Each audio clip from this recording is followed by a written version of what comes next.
When a buyer goes under contract, the clock starts for a 7 to 10 day period called the option period. During this period, it's time to get home inspections and find out everything there is to know about the house, like this one, from an inspector like my friend Ryan Deleon here from Vantage Point Inspections. Ryan, tell me the importance of a buyer getting a home inspection during the option period. Oh, it's one of the most important things you could do. You really want somebody who's obviously licensed under track and all to come out and do a thorough inspection. We're basically your professional eyes to kind of evaluate what's going on. Very cool. Yeah, so your average buyer is probably not going to know all of the deficiencies for one, or be able to categorize those deficiencies between large, small, or insignificant. How do you go through these items? Do you have a process in which you walk through houses and take a checklist, or how do you go about this? Absolutely. The way I personally do it is a 3-step. I do 3 passes on the outside, 3 passes on the inside. Then I still take notes and take pictures. Everything needs to coincide. And I usually write it back at my office so we can get in, get out. And then it's always best to get a pest inspection. If you're out in rural, get a septic inspection. Okay. But yeah, that's the way I basically do it. If a buyer can't be on site, Ryan will go inspect and then come together with the buyer, get on a phone call, and talk through each item. Yep, especially if they're out of town, and we get a lot of that, people moving in from out of town and all. I'll take extra pictures and kind of show more of the home and all that kind of stuff if I need to. Furthermore, I can do a FaceTime after the inspection's over with. That way we can go room to room and kind of look at things they need to see as if they're there. A buyer doesn't necessarily need to be on site for the inspection. That's why you have a professional like Ryan. A professional home inspector takes a look at all the facets of the home, puts together a report, and gives the buyer what I like to call what, so what, and now what to make a decision on how to move forward with the contract.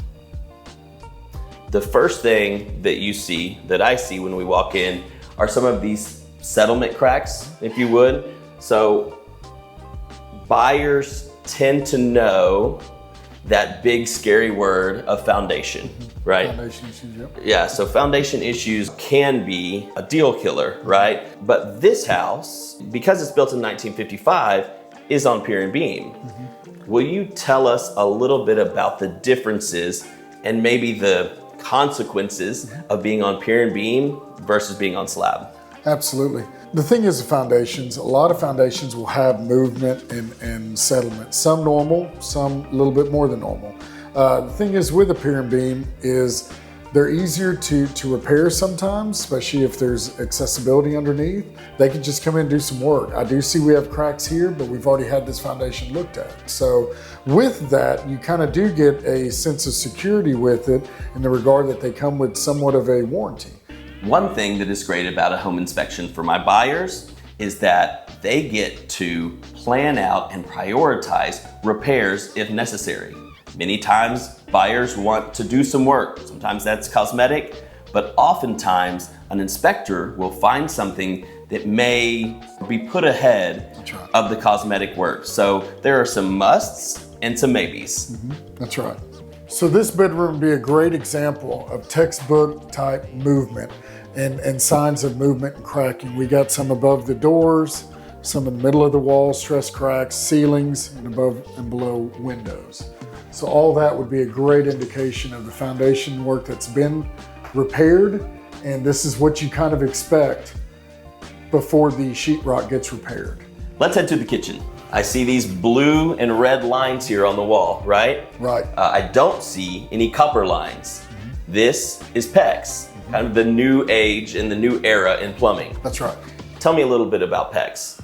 PEX is great. It's the latest, greatest, what everybody's using on new construction and all.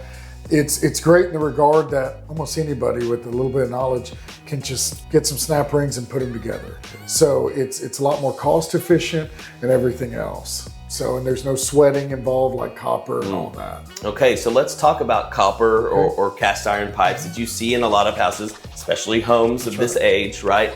Of course, one thing that we're worried about when it comes to plumbing is when it freezes. Even though it's not, super frequent here in Texas, when it freezes, you see these metal pipes burst, does PEX have an advantage over the metal pipes? It does. It will still break with excessive, but it can swell a lot more, and it can withstand a little bit of UV rays for a little bit of time and all that. It's pretty good stuff. It's pretty impervious. So the thing is with a home like this that I always look for is the age of it. Anytime the house is over 50 years old, has a potential of having galvanized piping in it.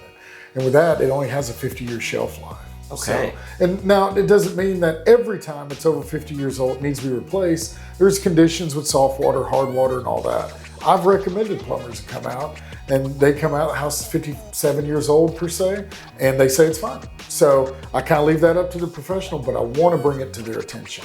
The thing about an inspection is that it's not a list of must-be repaired items, but it does give a comprehensive view for the buyer of everything to expect, to know, and to discover about the house. Ryan, here on the countertop, it's a funny looking outlet here. Yes. We call this a GFCI. That's correct. Tell us a little bit about GFCI. A GFCI stands for a ground fault circuit interrupter. The way they work is they're supposed to trip in 1/160th of a second in order to prevent you from getting shocked. Okay. So why does that matter in wet areas? because you could have a potential of washing dishes and something being plugged in, a blender, and it fall into the sink.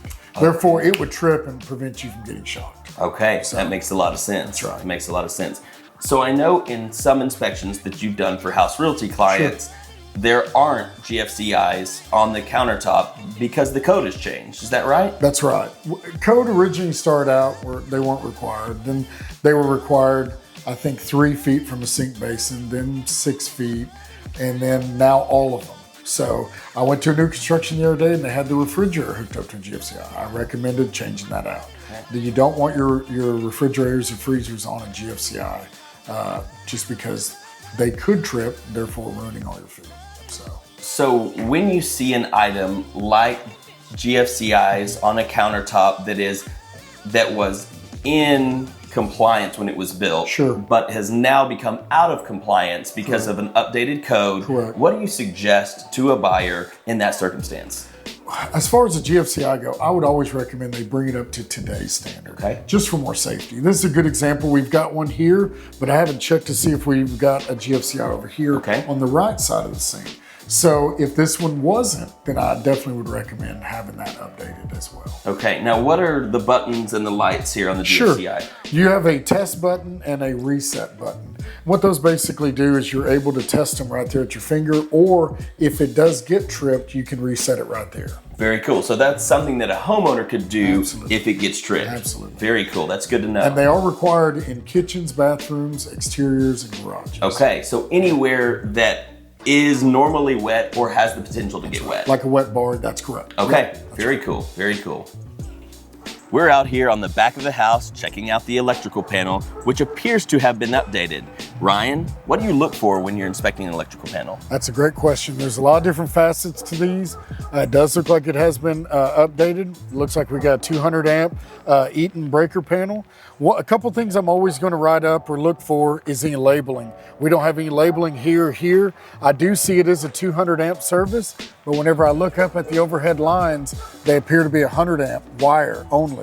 So they really should have put a 100 amp disconnect here and or updated the lines. Okay. So then what you'd want to do is look at it, see if the house can be served with a 100 amp service. If so, then all you'd have to do is just update the main disconnect right there. Okay. So you'd want to look at that. I would remove the cover. I'd look for any burnt wires. I'd be looking for any double tapped on breakers, right size breaker with the right size wire. There's just a lot of stuff in there that you'd want to look at.